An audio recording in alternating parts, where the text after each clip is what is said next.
So hey everyone, welcome back to another quick and very interesting tutorial. Where in this quick tutorial, I'm going to show you 5 methods to clean junk on your Windows 11 laptop. Now, first one is press Windows plus R key on your keyboard, and here simply search for prefetch. That is Prefetch.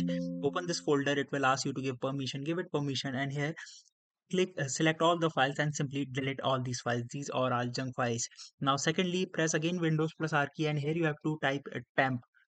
Again, click over there, give permissions and delete all the files right there, because these all are again of temporary, and if this error occurs, simply do it for all and hit escape.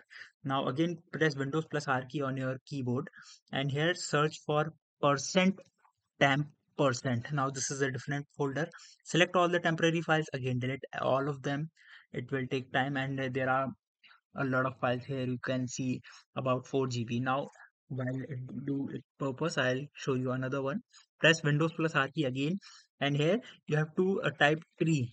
Simply, let me just quickly do skip this one. Press T, and what it does is simply process all the background temporary files. Now again, press Windows plus R key and hit clean mgr, and you'll find the prompt to clean Windows junk. Simply select the C drive, hit OK, and you'll find all the junk files that you can delete from here. Alright, so that's it for this tutorial. I hope this video will be helpful for you. Make sure to hit the like button and subscribe button for more such helpful and interesting tutorials. See you in the next one. Take care.